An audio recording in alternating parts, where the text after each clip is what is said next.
Our top story, a rally against the G7 nations has descended into violence in Sicily within hours of the summit wrapping up there. Riot police moved in to control the increasingly angry crowd, deploying tear gas and smoke.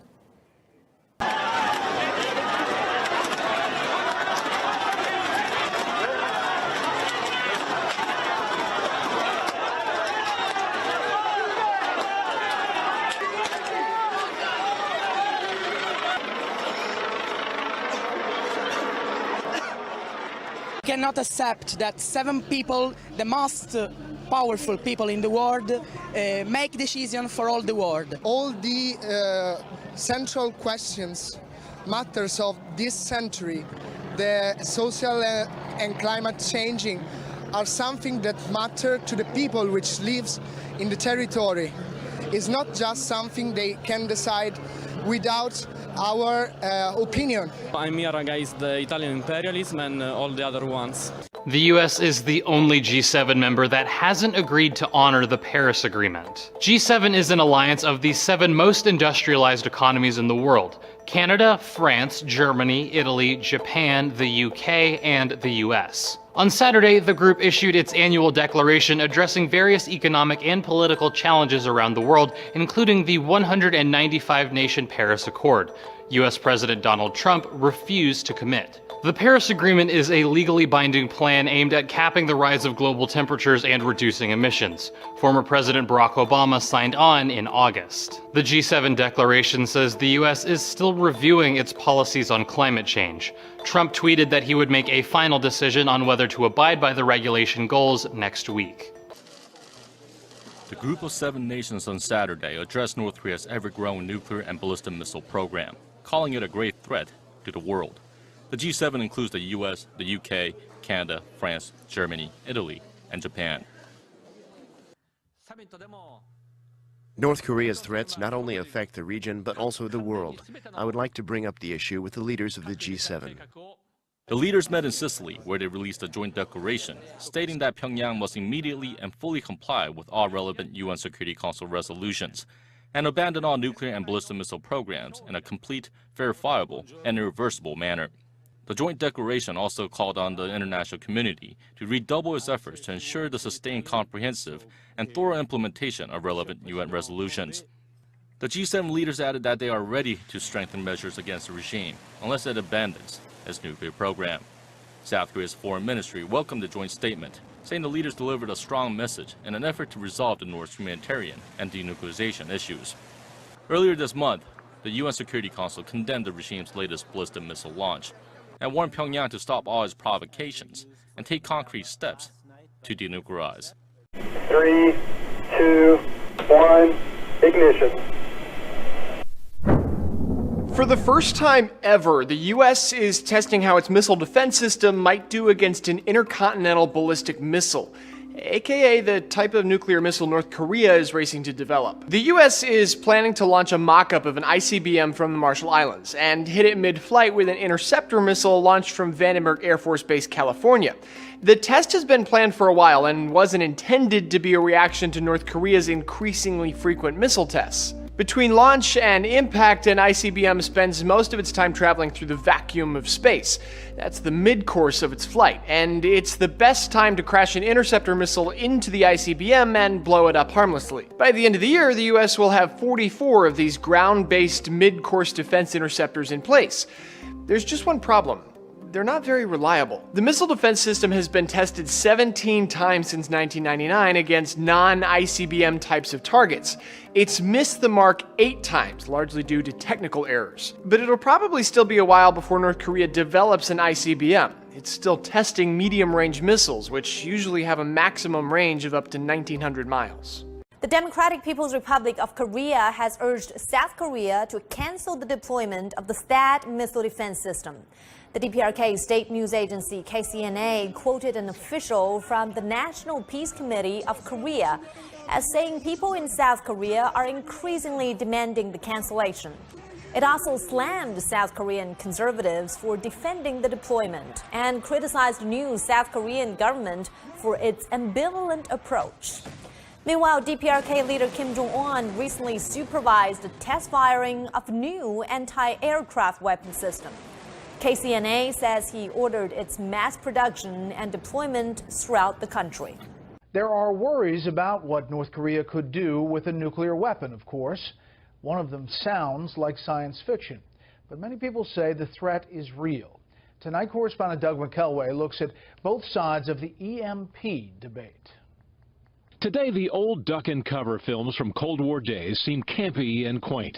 To many, a nuclear blast and its resultant electromagnetic pulse, or EMP, seems so unimaginable, so unlikely, that few worry about it, and fewer still take any precautions. It's not real, and it's something out of a James Bond movie. The general consensus is that it's not a real threat. It's not imminent by any stretch of the imagination. Tell that to Dr. Peter Vincent Pry, who heads Congress's EMP Commission. We have information, for example, the data from actual high-altitude nuclear detonations that were conducted by us and the Russians back in the 1961-62 time frame that did things like knock the lights out in Hawaii.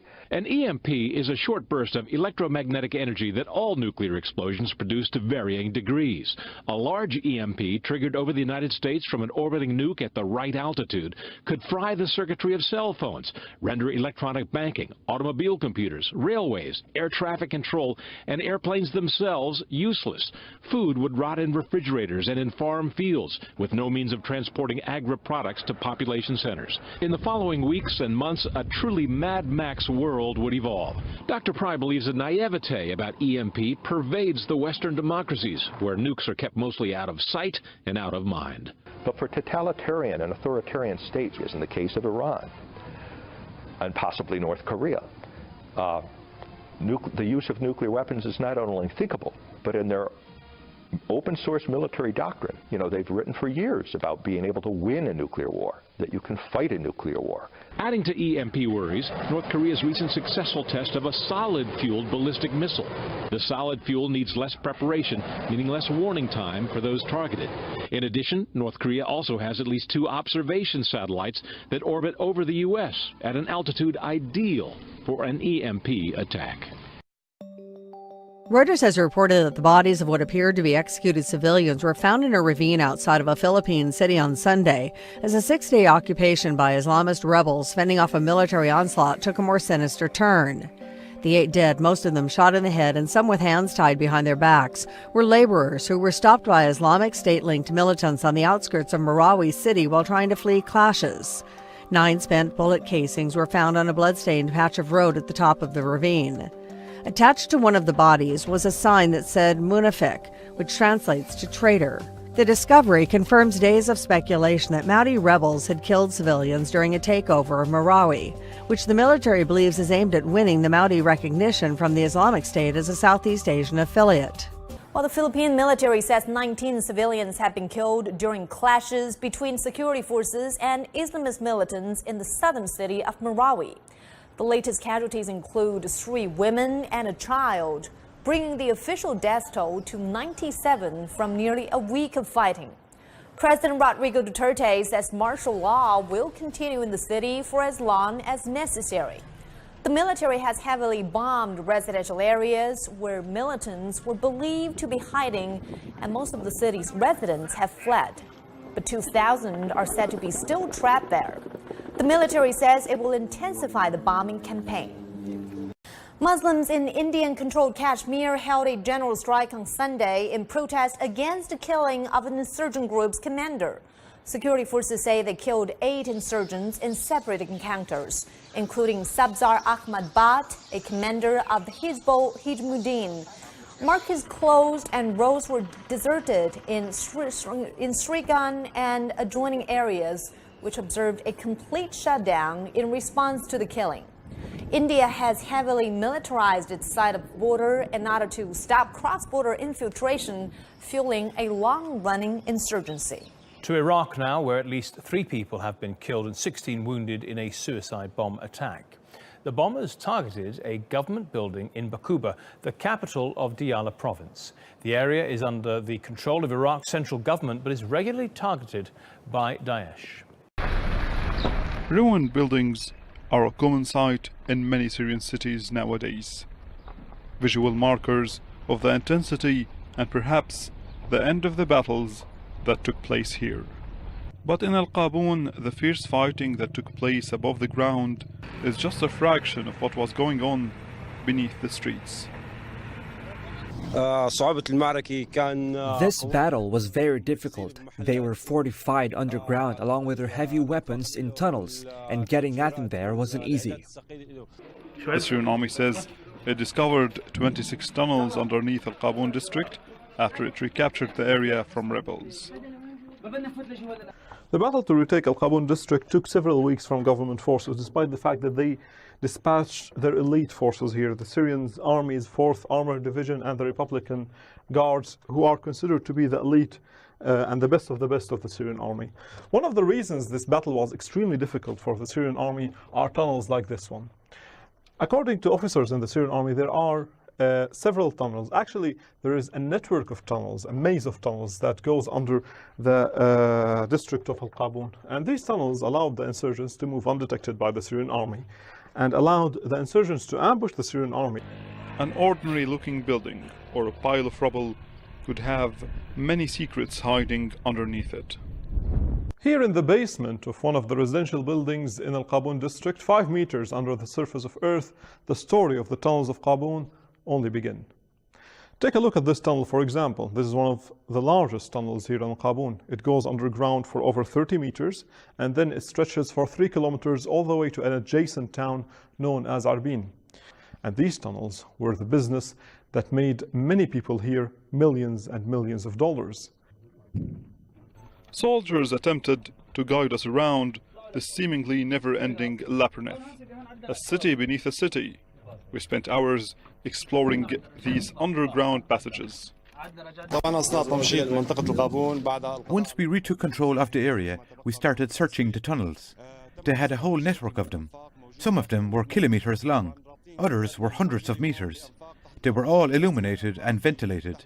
Some tunnels were big enough to drive cars through them. Since mid-2013, the Syrian government has worked to fully encircle rebel factions in eastern Ghouta, one of the largest and most important rebel-held areas. But little did the government know that they were opening the way for a new type of trade with areas under government siege. Tunnels were initially used to move weapons, but soon became the source of much-needed items in rebel lands near the capital. This tunnel was used to transport diesel fuel. A liter would sell for as much as $10 in besieged areas, 10 times more than its worth at the other end of the tunnel. The tunnels under Al-Qaboon were not just used to move fighters and weapons, they were also a gateway for vast wealth. A media war has erupted across the Arab world, starring Qatar, the UAE, Saudi Arabia, Egypt, and Bahrain. It all started on Tuesday when statements attributed to Qatar's Emir Tamim bin Hamad Al Thani were released by Qatar's state news agency QTV. The Emir had allegedly made pro-Iranian remarks and criticized the US-Saudi position towards Tehran. He also went on to say that Qatar and Israel had good relations and that Hamas was the official representative of the Palestinians. Qatar refuted the incident by saying the statements were fabricated after a hack on QTV. But the damage had been done, as Saudi Arabia and the UAE proceeded to block Doha-funded Al Jazeera Arabic's website. On Wednesday, Egypt joined them by blocking 21 websites that included Al Jazeera and Mada Masr. Meanwhile, Saudi-backed Al Arabiya published articles and videos trying to disprove Qatar's hacking claims. Qatar has maintained its position, while its adversaries have not yet made any official statement. Sources close to Al Jazeera have told CRT World that this is a political battle against Qatar for not falling in line with the Saudi bloc's regional foreign policy. A major point of controversy between the Arab powers has been Qatar's support of the Muslim Brotherhood and Hamas. As the war of words continues, media censorship has become the favorite tool in this game of realpolitik.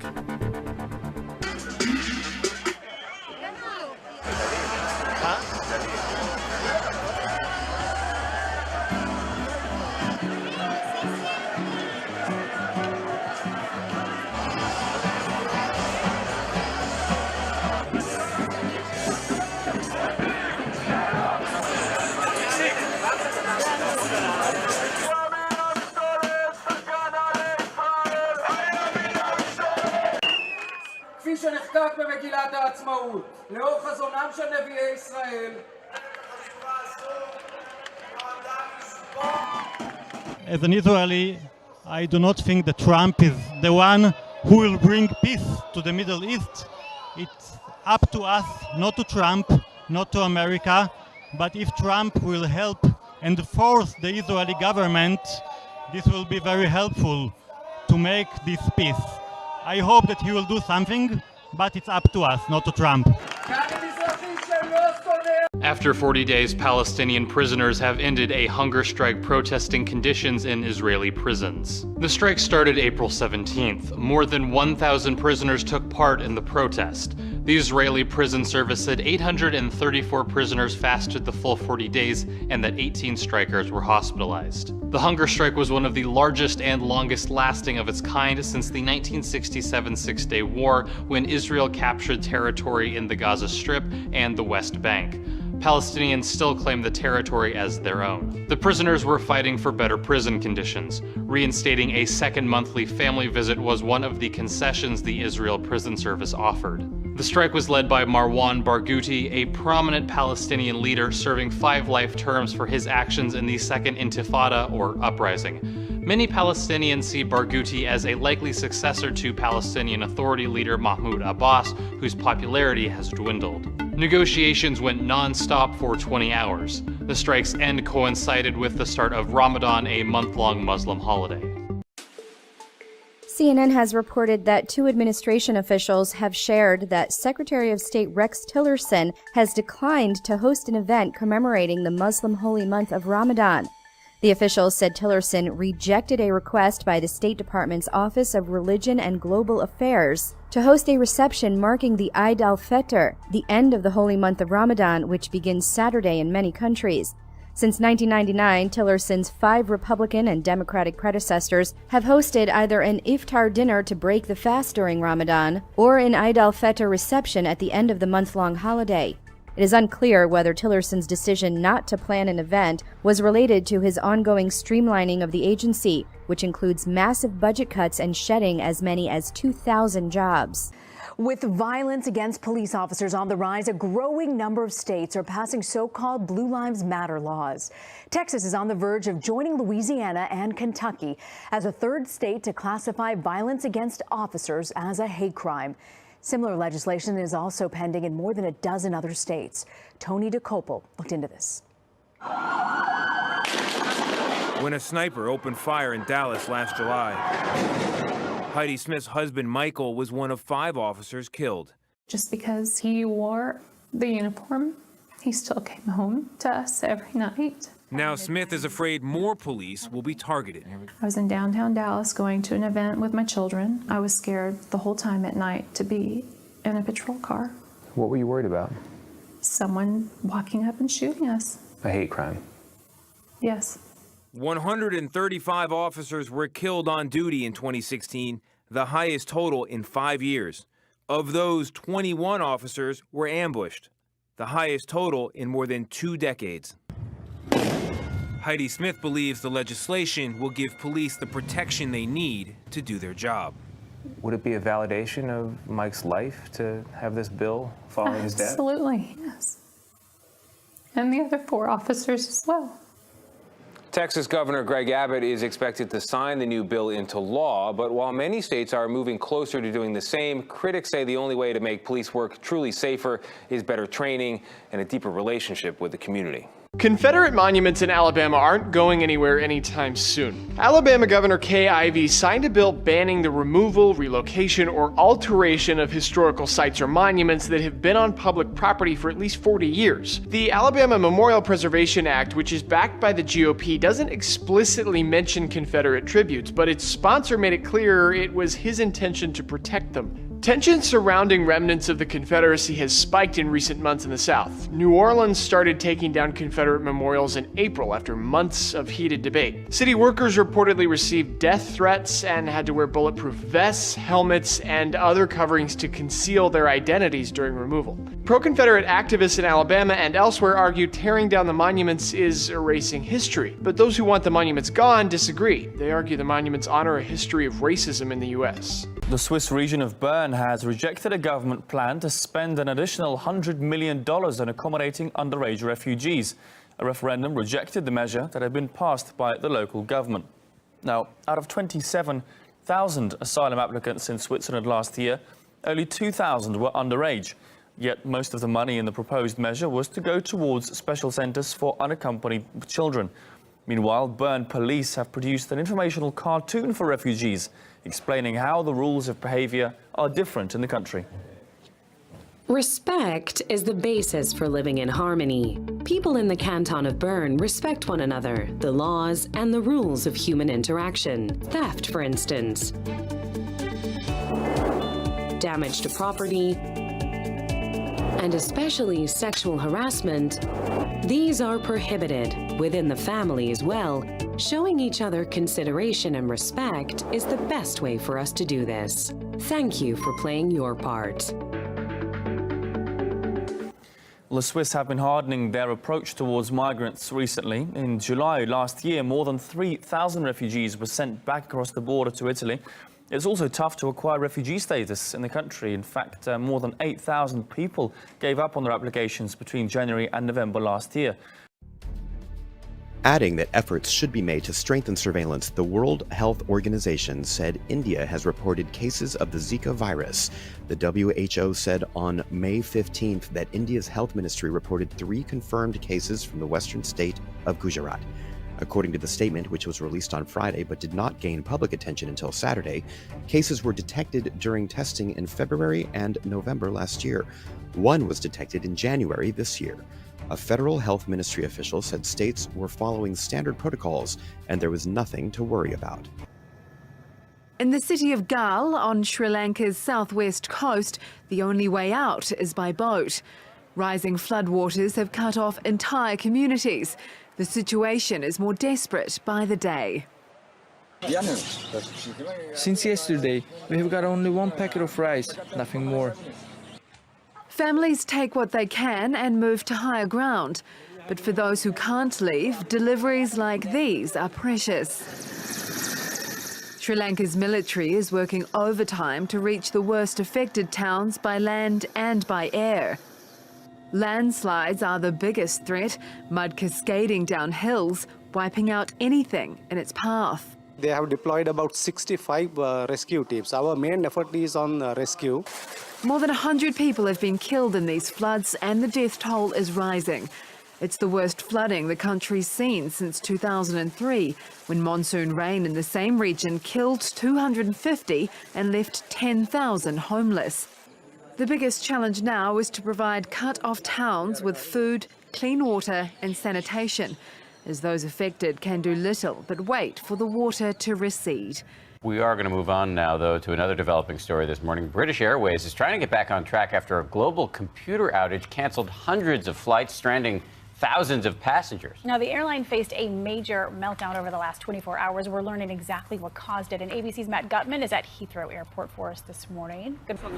This morning, one of the world's mightiest airlines brought to its knees. Bear with us, please. Over 800 flights disrupted, according to FlightAware. The ripple effect stranding passengers as far away as Los Angeles. We just checked for 17 miles out of town with the hotels and there's nothing. So folks bedded down on chairs and on the floor of the terminal.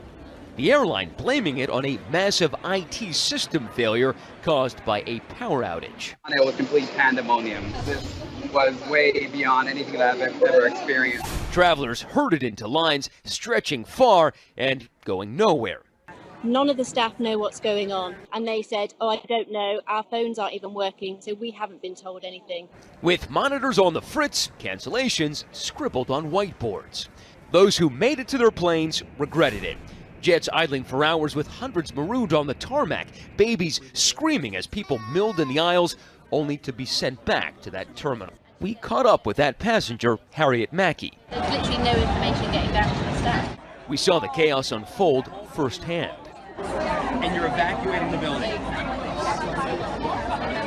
A few thousand in there? Sorry, what's happening? There are a few thousand people still inside. How are you going to get them out of there? The police. What's about luggage? Luggage.